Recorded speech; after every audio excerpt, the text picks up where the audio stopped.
We are going to talk about Zip and buy now, pay later, and I'll talk about why we are going to talk about them in a second. But first, I'm Mark LaMonica. I look after the individual investor team for Morningstar here in Australia. And anyone who's listening to this, anything you hear is general advice. So I don't know anything about you. I can't offer personal advice.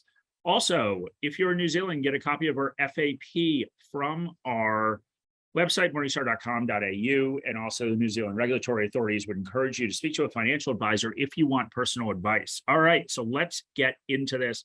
Questions and jokes about monkeys, of course, are encouraged. You can listen to our podcast, which we'll talk about today, and follow us on Instagram, where soon, Shawnee tells me, there'll be a recipe for macaroni and cheese and video of me making it. All right, let's talk about Zip. Why are we talking about Zip? Well, we'll get to that in a second, but first, to set some context, let's talk about what Zip did. So from the 2020 COVID lows to March 28th, 2021, Zip went from $1.28 to $8.29. So anybody who spends any time on investing chat rooms would understand that Zip was the darling of all of these rooms. And everyone decided that the way to get rich was, of course, to invest in buy now, pay later. Now, why do we pick March 28th, 2021 as an inflection point? Well, we picked it because we put out an episode of Investing Compass, the Morningstar take on buy now, pay later, on that date, March 28th, 2021. Now, this obviously was a coincidence of the date that we put that out. And it was one that worked out very well because after that, March 28th, stock still went up, as you can see, but went down 88.5%, where it was trading yesterday. I didn't check it today, but we will in a second. It was trading around 84 cents. So the whole point of this is not that we know what we're talking about. Well, I hope we know what we're talking about, but that we can predict price movements. But the whole point of this exercise is to spend some time with this quote up here. Those that cannot remember the past are condemned to repeat it, to spend some time thinking about, were there warning signs that we could have seen from buy now, pay later? What could we have thought about as investors? And this is obviously a real thing. There are people that have lost a lot of money on this. And Shawnee and I were down at the ASA conference on Monday and Tuesday in Melbourne, and somebody actually came up and was asking me about Zip and what to do. He did not know what to do with his shares when they were trading as they are now, well under $1. So that's kind of the point of this. And the reason we want to do this exercise and why this matters is we need to once again remember that as investors, we're investing in companies. And over the long term, what we believe at Morningstar and what a lot of other people believe is that over the long term, share prices will reflect what that company does. But over the short term, there can be periods where the market is really, really optimistic about a company, about the economy in general, and then far too, TOO, I'm not that illiterate, too pessimistic about the future prospects of these companies. So this is the whole Ben Graham fear and greed, Mr. Market concept, right? That we are giving human emotions, we're personalizing or personifying the market, because the market, of course, is made up of groups of humans who exhibit these tendencies for greed and fear. So the people piling into Zip at the end of it, most likely were doing that because the share price went up a lot. Not because of any sort of fundamental analysis of the company, but just because that was their view that all these other people made a bunch of money and they would make some too if they got in there. And you certainly saw this on a lot of these message boards. Now, of course, what has happened? We've had this huge pullback and people are blindly selling and they are not buying Zip, not because once again, they've sat there and looked at the company, but because they, of course, have just decided it's gone down so much, it'll never go up again. So what we want to do is we want to bring some rationality to our investing, and we want to sit there and evaluate the company. And what we're going to do today is we're actually going to go through our research report for Zip.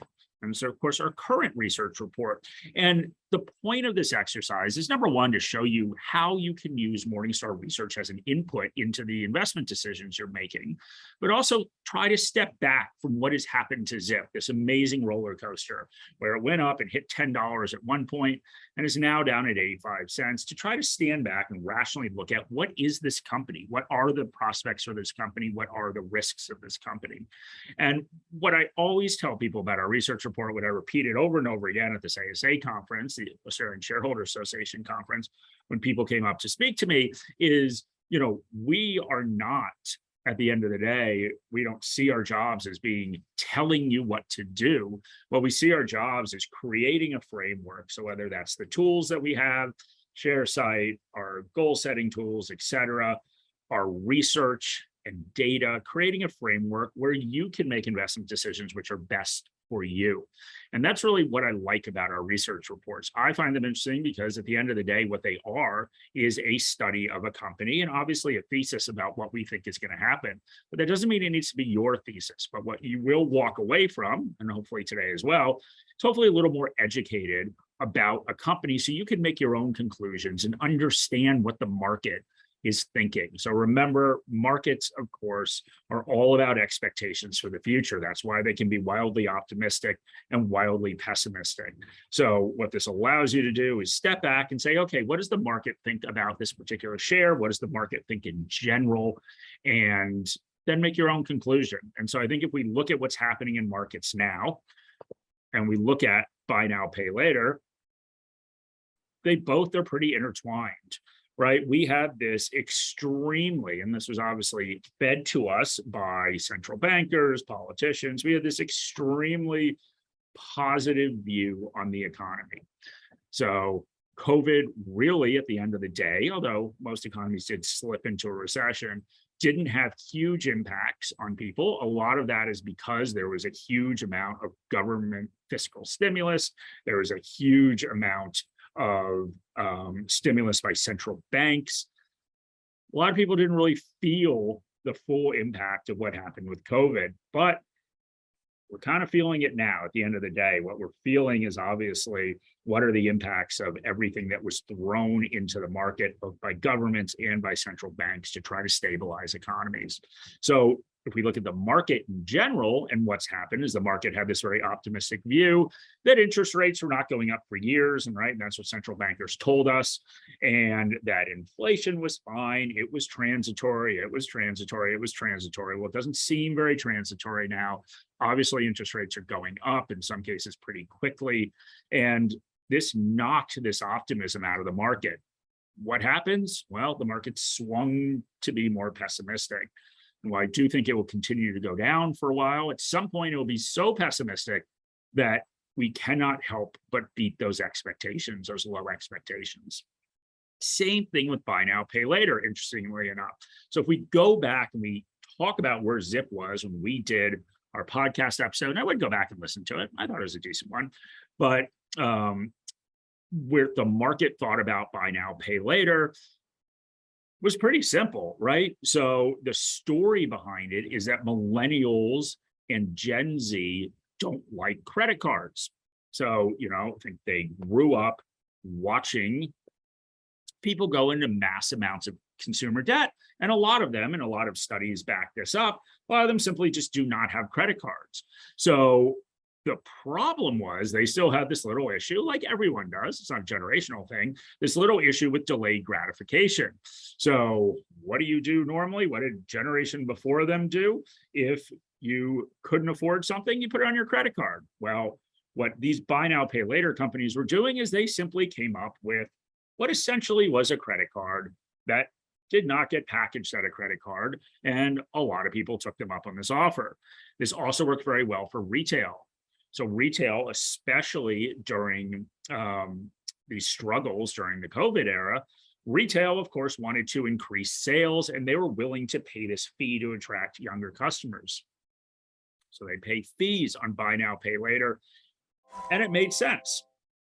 Made sense for them because the additional sales that they had exceeded the fees they were paying, so they were happy.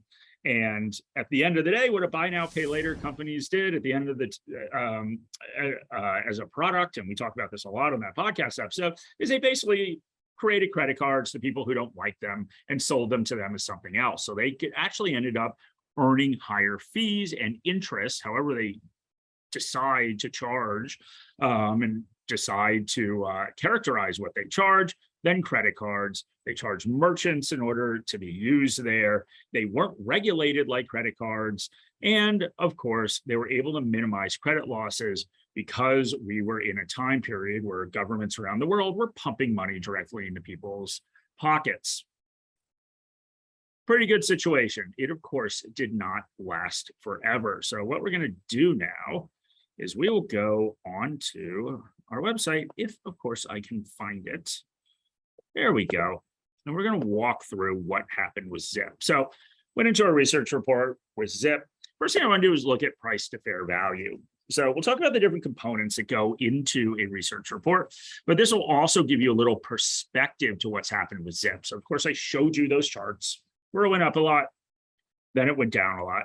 Well, we did have a coverage. We did not cover it for part of 2020, which is annoying.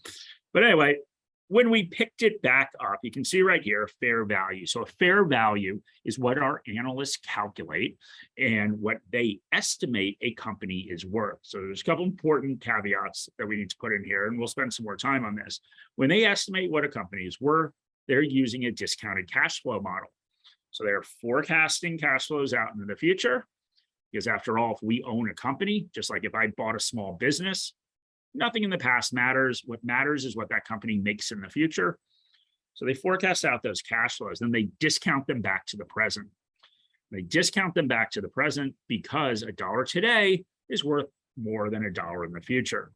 And what they're discounted back by is the weighted average cost of capital. So what does it cost that company to source funds? And that, of course, is impacted by interest rates. So remember, what we're seeing now is that as interest rates and as expectations for interest rates are going up, that weighted average cost of capital goes up. That means we are discounting cash flows in the future by a higher amount, which means they're worth less, right? We're discounting by a higher amount, means those future cash flows are worth less than they were at lower interest rates. So everyone knows what's happening. So they calculate this fair value. So the fair value in October 2020, when we re-picked up coverage, we thought the Zip was worth $4.50. Well, it finished the month at $5.72.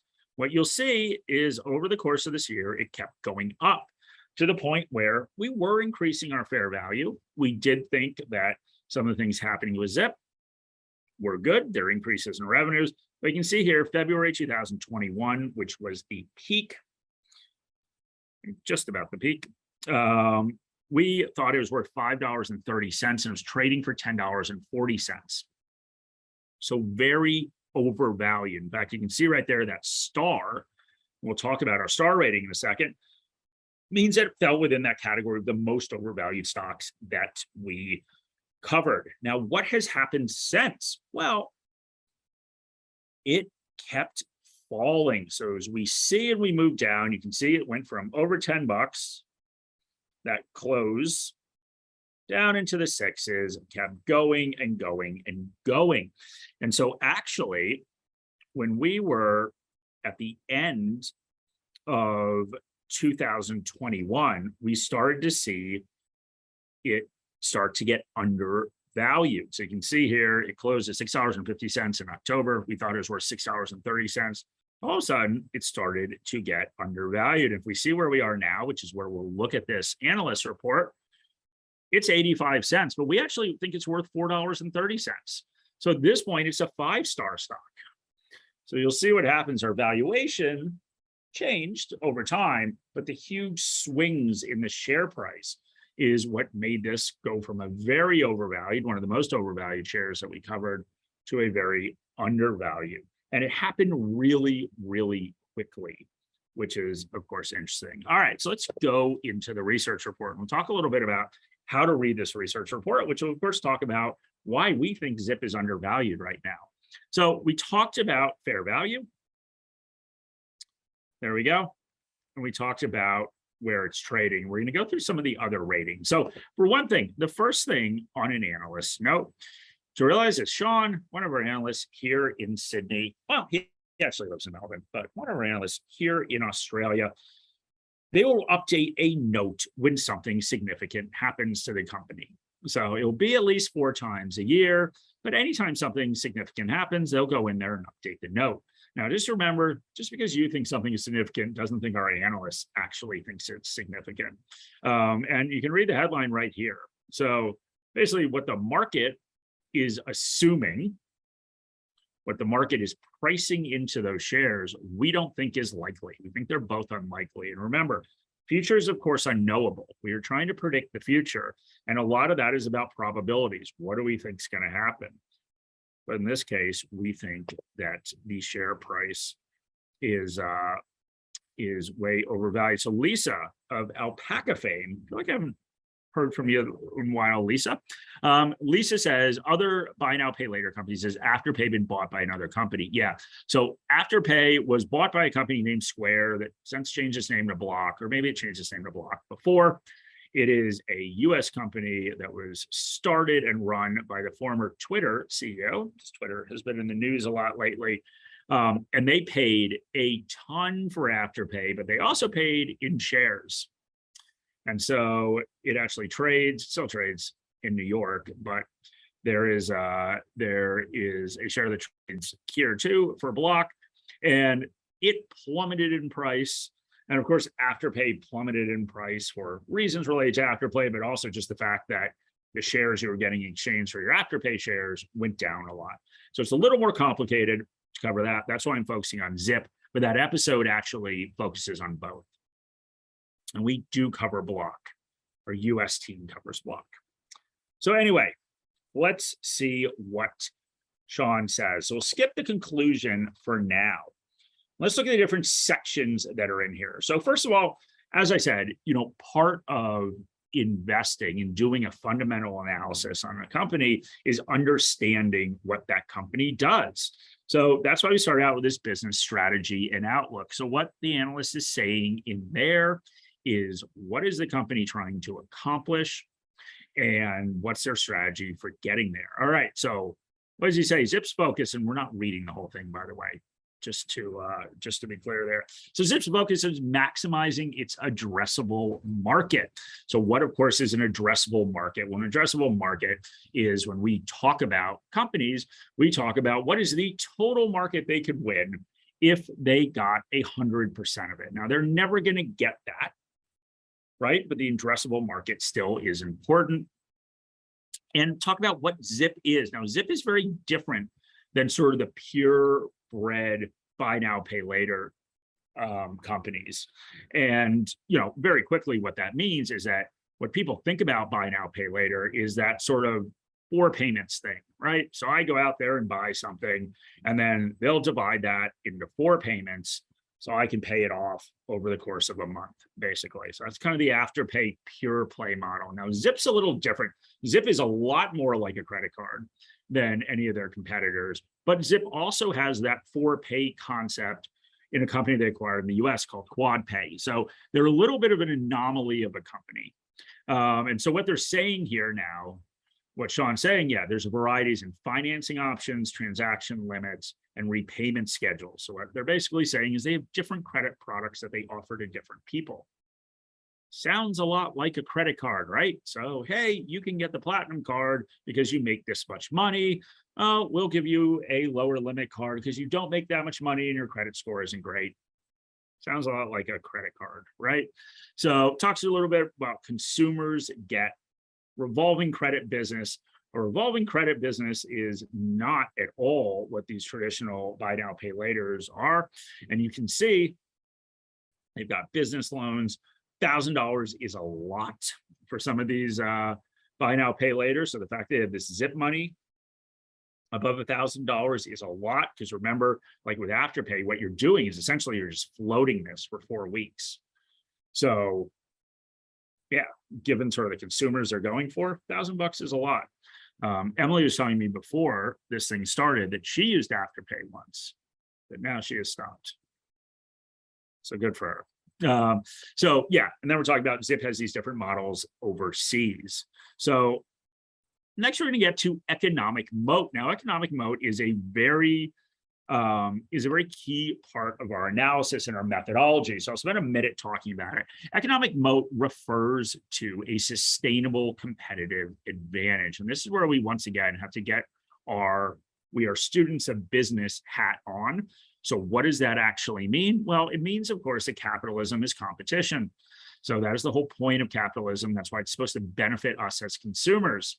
We are the beneficiaries when companies compete because they're competing to build better products. Which means we get better products. They're also competing to sell them to as many people as possible, and they do that a lot on price. So in theory, what we get is really great products at low prices. Consumer choice, all good things.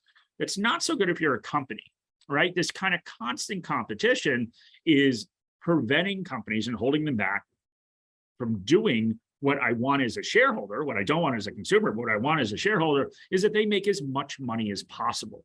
The way you make as much money as possible is you're able to run your business cheaply. You don't have to invest a lot in the business, and you're able to maintain high margins, meaning you're able to keep your price up and you have pricing power. So that's what we want as business owners, not consumers. So when we look at economic moat, we think about, okay, if most companies have no economic moat, most companies are subjected to this intense competition.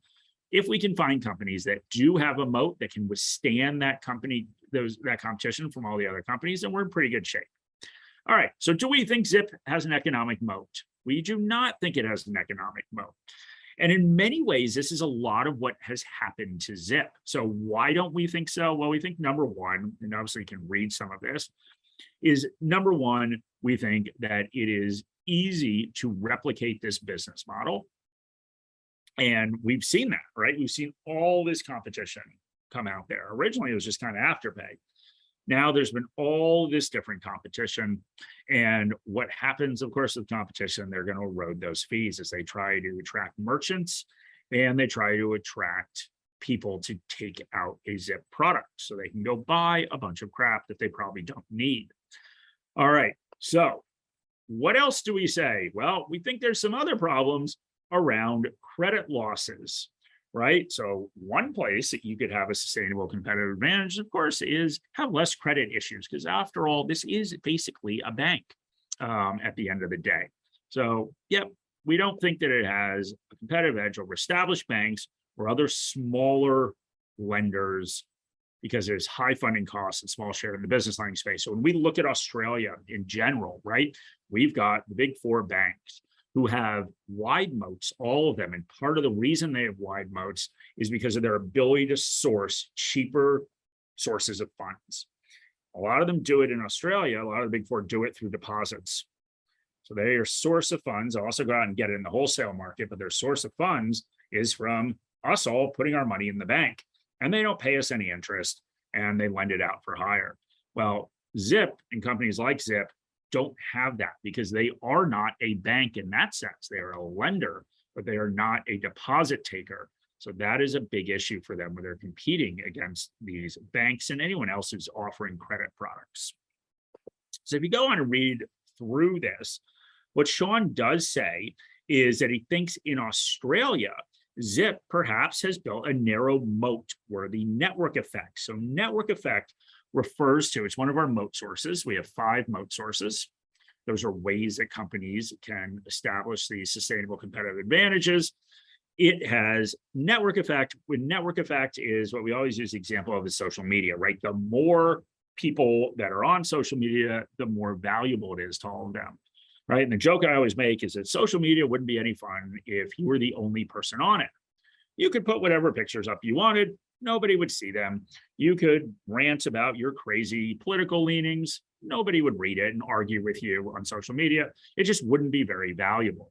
But network effect also applies to companies like Zip because they are trying to do 2 things.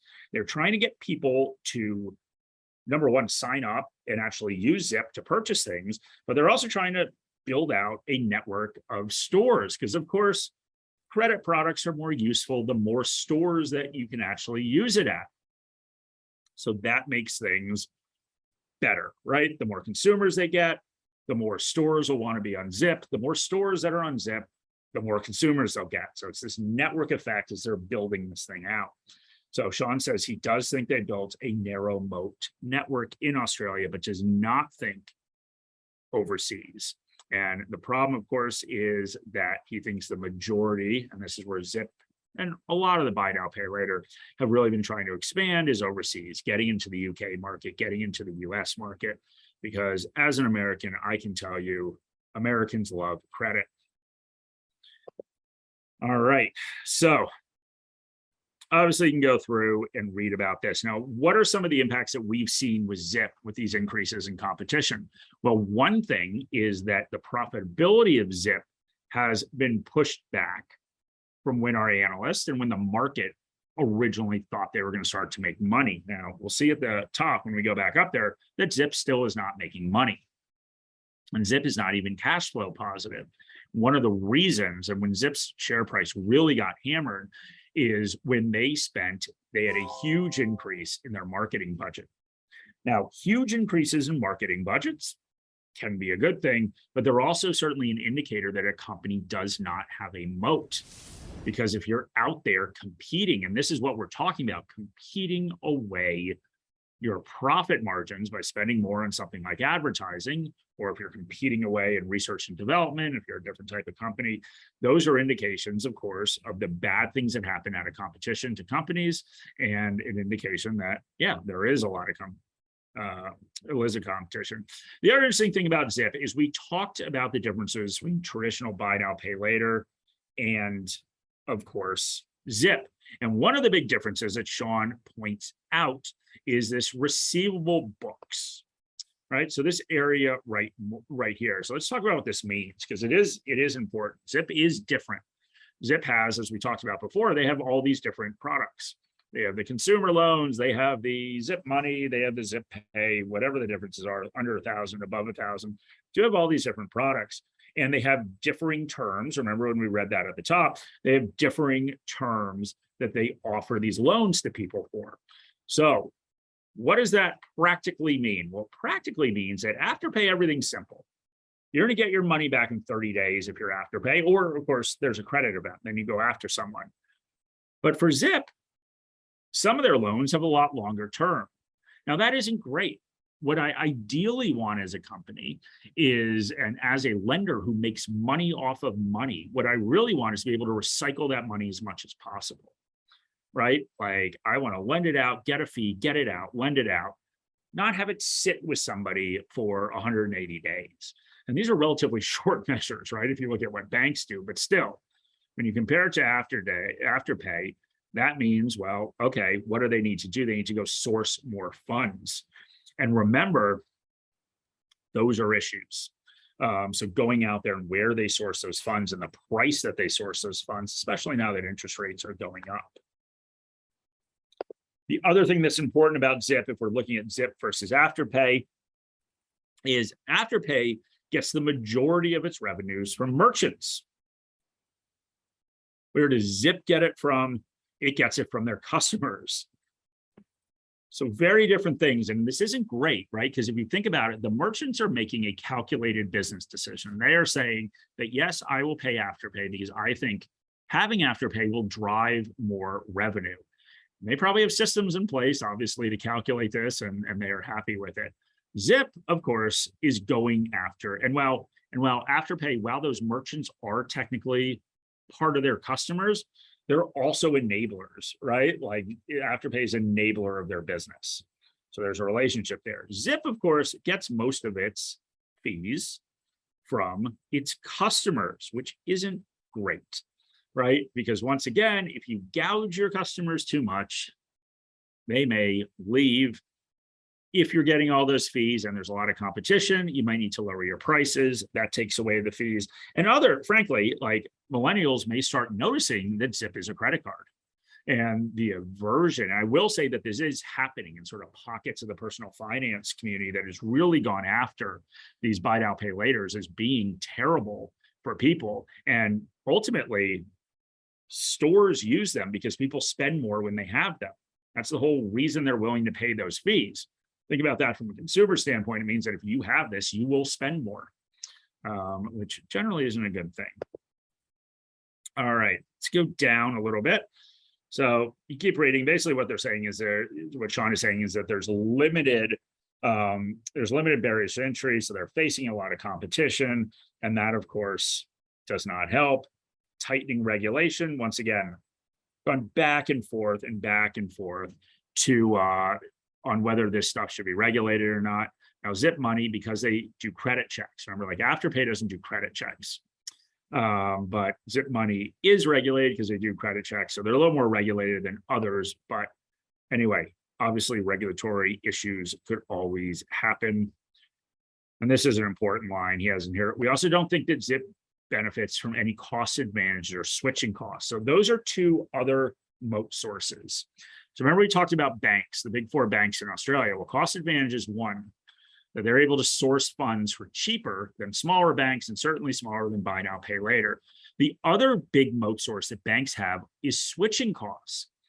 So one of the problems with buy now, pay later, well, let's talk about switching costs with banks. First of all, the reason that we have switching costs with banks is because it's a pain to switch. That is what we mean by switching costs. Consumers don't do it because it's a pain. So if you're with Westpac, to go to CBA is probably going to take a lot because you have to go through the effort. Like most people, you have multiple bank accounts. You have your direct deposit going in from work. You've got all your friends on there, so you can pay them for dinner. You've got merchants on there that you can directly pay. You've maybe got your rent or utilities or your bank. You've got all these things that you're able to set them up, but it's a pain. So people figure, I'm not going to switch unless there's a real reason for me to switch, and there generally isn't. Problem with some of these buy now, pay laters is one of the reasons, obviously there's an aversion to credit, not enough not to do it, but aversion to credit cards. But one of the things that, of course, when you're selling to millennials and Gen Z is, of course, the ease of signing up, right? A credit check, and while Zip does do credit checks on some of their products, a credit check is a pain. You have to fill out a bunch of stuff. So they've all tried to build these onboarding client processes that are very simple to ease signing up. And I don't know, Emily, how long it took you to sign up for Afterpay, but my guess is not very much. So they want to make it as easy as possible for you to sign up and get out to the store and spend money. That makes sense, but the problem with that is it's also very easy for someone to decide, I'm not going to use Afterpay, I'm going to use Zip, or I'll just have 8 different providers that I use. Also, stores can have 8 different providers that they accept. So the problem is that, of course, induces competition again. So if I can sit there on my phone and I have Zip and Afterpay and Sezzle and all the other things that are on there, if I can have them all on my phone, well, how are they going to induce me to use their product? They're probably going to have to make a deal with me. They're going to have to give me rewards points. They're going to have to cut that interest rate that they're paying. They're going to have to do something to get me to use them instead of the other one. What does that sound like? Sounds like a credit card, right? At the end of the day, how do they induce you to use their credit card? They give you stuff. You get Qantas miles, you get hotel points, you get Amex points, everything else. So once again, these are credit cards. They're going down the same path. All right, so let's talk about fair value and profit drivers. So we talked about that fair value estimate. This is where Sean, in this case, but our analyst talks about how they came up with that. And this is a really important section, as is that moat section, because once again, this is where you can go in there and use this as a tool. Read Sean's reasoning and see if it actually makes any sense. And some companies, of course, are easier to understand. Generally, anything in the financial services space, like a bank, is more complicated and difficult to understand. But yeah, anyway, you can read through where he came up with that $4.30. So sort of the growth that he actually sees. So you can sort of see, he's talking about market share. He's talking about transaction margins, right? That's how we evaluate a business. We say, okay, what industry are they in? How fast do we think that industry will grow? So simple example, let's pretend Aldi doesn't exist. Simple examples, we can sit there and say that Kohl's and Woolies have all of the share of grocery shopping in Australia. So the first thing you want to do as an analyst, you say, okay, how much do I think that'll grow every year? How do I think the overall spend on groceries will grow or shrink in Australia. So that's the first thing I do. And the second thing I do is start thinking about market share. Is Cole's going to get 50%, Woolies 50%? Is Woolies going to get 60%? Will that change over time? So when you're trying to figure out that top line revenue growth. So that's what he's trying to do here, right? So he talks about total transaction volumes. Then he talks about net margin. We'll get to that in a second. But he talks about how much market share they will have across different markets, North America, the UK, the EU, etc. So he's looking at different markets. Then you have to figure out how much are they going to keep. It's a little simplistic, but at the end of the day, what flows from the top line to the bottom line? So we start talking about all the costs that are associated with the business, what is actually left for them. So you can read about his fair value and profit margins. This is a big one, risk and uncertainty. So if we go back and we look at the star rating, risk and uncertainty, of course, refers to, we'll get back to the star rating in a second. Risk and uncertainty refers to our analyst is predicting the future.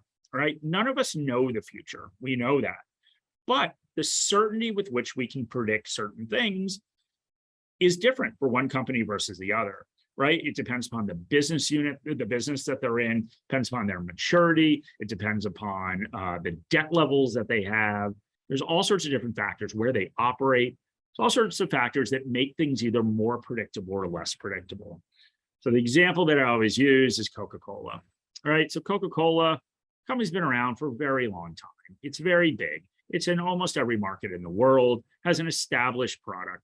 So Coke isn't going to double the number of cans of Coke that it sells next year, and it's not going to lose by half, right? So we have a narrower opportunity set for outcomes from Coke over the short term.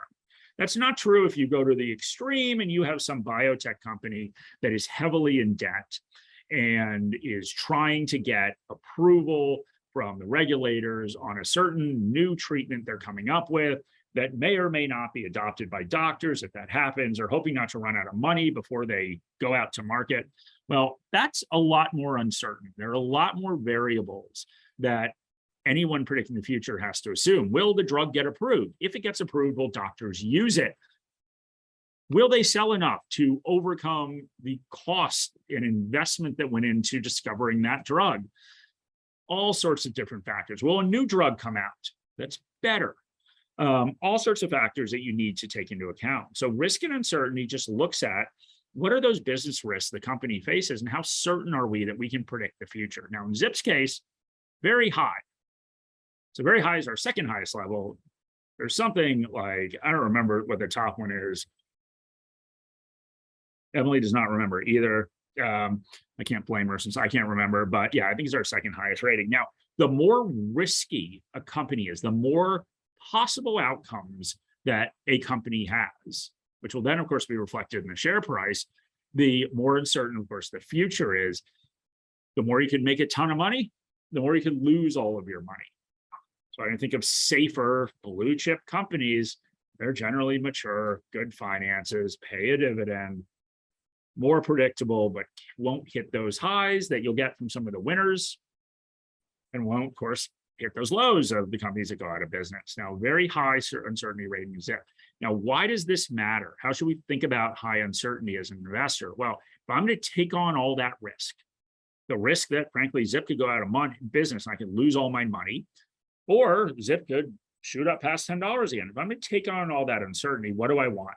I want a bigger margin of safety. I want a bigger buffer between what I think the company is worth, in this case, Sean, $4.30, what I think the company is worth and how much you would pay for it. So that is where the star rating comes from, the differences between the price and the fair value. The higher the uncertainty level, the wider the amount of outcomes that could happen, the bigger the margin of safety we take. The bigger the discount you would need to be a 5-star stock versus a 3-star stock, the bigger the premium if we're going up. So that's Zip. Why do we think Zip? Why does Sean think that Zip is high risk? Well, he says it's a risk at a huge spike in bad debts. People are not paying back Zip, which is not great. We have regulation, of course. If they start getting regulated as a credit product, then that could be a problem. External funding, they need to go out and source those funds. They're not Westpac. You can't go there and source a big amount of their funds from just depositors. They have to go find somebody to source those funds. If they can't source those funds, they can't grow. This money, once again, is the lifeblood of any financial services company, which is what, or any bank, which is what Zip is. They don't have any money, they can't lend it to people, which means they can't make any money. So just like if you were a car producer and you have no factories, then you have no cars. You can't make more money. All right. And then, of course, Zip has purchased a lot of different companies. So when Sean was talking about increasing their addressable market, part of that is going out there and picking up new consumers that are on the platform that may or may not use the product, but they're on the platform. So it's expanding that addressable market. Finally, the last piece on here, capital allocation. As shareholders, we own the company.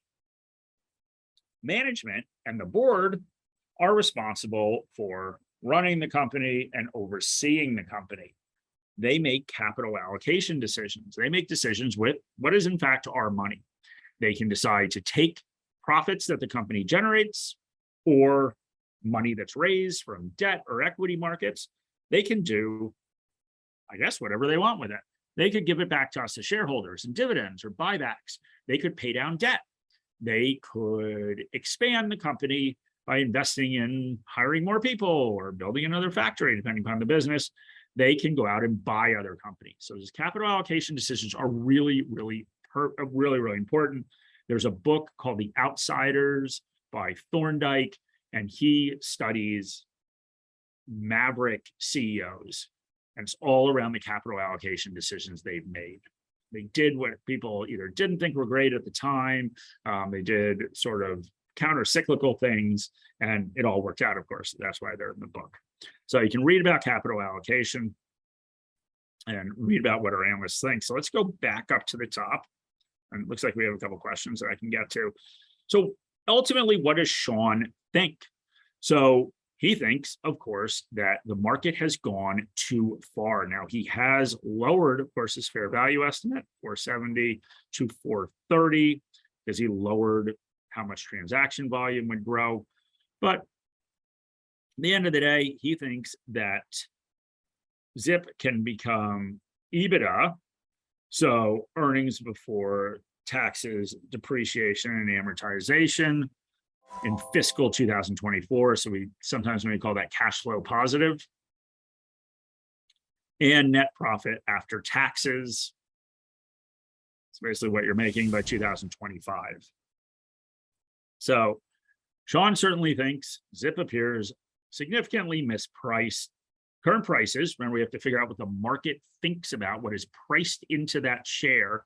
He thinks the market is assuming a scenario where basically growth is gone, right? So he's saying the company all of a sudden, like buy now, pay later, has been growing revenue quickly, gotten new customers, that transaction volume's gone up, but he's saying growth is gone. It goes down to mid-single digit growth.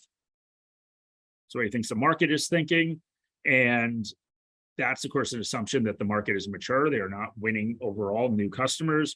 Well, he doesn't think that's true. He does not think Zip will rapidly lose market share. He just doesn't see these as likely, right? So buy now, pay later is still a tiny part of global consumer goods. He thinks that that will keep growing. So at the end of the day, that is our little journey through Zip. So hopefully that did a couple of things for you. Obviously, personally, I would never buy Zip just because it's not the type of share that I like to invest in. I like companies that pay dividends. I like companies with higher levels of certainty, just because that's what I'm comfortable doing. That doesn't make this a good or bad thing, but that's about understanding, okay, what types of investments are you drawn to? And I think in this case, a lot of people that probably invested in Zip didn't understand it, did not go through and think about, okay, what are the companies that actually resonate with me that will enable me to be a long-term investor? Because that is the biggest source of edge that all of us have as investors. All right, so we've got some Oh, we got all sorts of. Okay, so John says, have you heard of a company called Split? Split it? Split it. Do you use Split it? Okay, Emily does not use Split it. Different from Zip and others, and does not provide credit like these buy now, pay later. It interfaces with credit card limits, which are controlled by the banks. You also pay. Oh, is this one of those things where you go out to dinner and then like everyone splits it? I don't know. Anyway, I've not heard of it, John. So yeah, sorry about that. Thank you, Will. Will deserves a pay rise. You think he deserves a pay rise after this thing ended 5 minutes or started 5 minutes late? Because Will can get the sound working. So Lisa's saying government intervention activity has been shown to have a major influence on the sector's market price. Yeah, I mean, basically nobody knows what the government is going to do with buy now, pay later. You know, it's obvious to me that these are credit products, and if you're going to regulate credit products, they should be regulated. All of them should be regulated, but hey, who knows? Lisa also says Zip is currently trading at 88.5 cents. So that means Zip, yeah, Zip's having a decent day. It's up 4%. So maybe I am just the Zip whisperer, that I say bad things about it and it goes down, and I say good things and it goes up. So anyway, feel free to bribe me to make share prices move. Also, incidentally, if I could do that, I would not be here. All right. So we had a question around Chalice mining. I'm sorry, I don't know anything about Chalice mining. So yeah, I'm sorry about that. So Scott's saying, does Morningstar track estimate accuracy? Good presentation, Mark. Yeah, the way that you can track it is simply on that first screen that we showed. And I will say, listen, I'll say a couple things. Like, you know, we picked buy now, pay later because I think Emily picked the topic, actually. I just do what I'm told. Just because there is interest, and obviously we've seen these wild swings. Now, I will say with Zip, you know, we obviously did get this one right. Yet to be seen if we will be getting it right on the fact that it's undervalued right now. There are certainly cases where we don't, and that's why, once again, you know, we have to say that this should be an input into your process. The best way to track it is here. And you can sit there and see how our fair value moved versus the share price, right? So what you would expect, once again, you know, these are long-term estimates. What you'd expect over full market cycles to see if we think a company is significantly overvalued, to see that come down, the company come down, and vice versa. So that's probably the best way, Scott, to check that. Oh, now people are just asking me. Yeah, now people are just asking me random questions on shares. That's not good. Lisa says, I'm currently reading the Afterpay book, which she won at the Morningstar conference. Morningstar conference coming up in mid-October. We're going to do it in person this time at the ICC. Emily will be there, working the booth, which is exciting. We're going to do a little different approach this year, although my boss has not approved it yet, but I'm going to convince him. So anyway, you should come to our conference. So Lisa says it's a great look into the activity of big traders and funds in Sydney late last year and up to now. All right, well, that's good. See, you can win things like books if you come to our conference. And I got to meet a lot of people at the ASA conference, which was nice.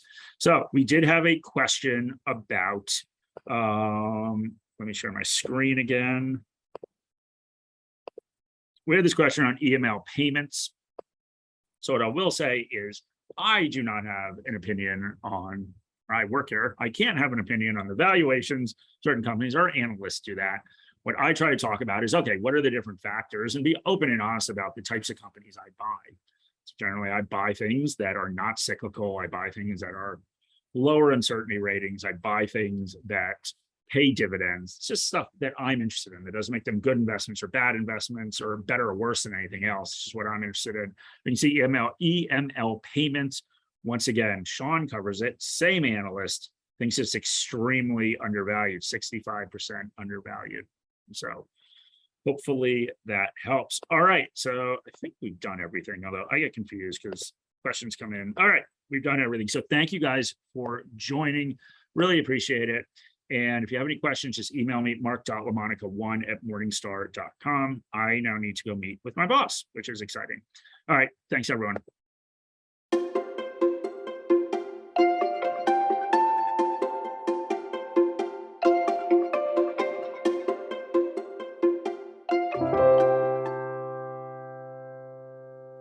Any advice in this video is general advice prepared by Morningstar without reference to your financial objectives, situation, or needs.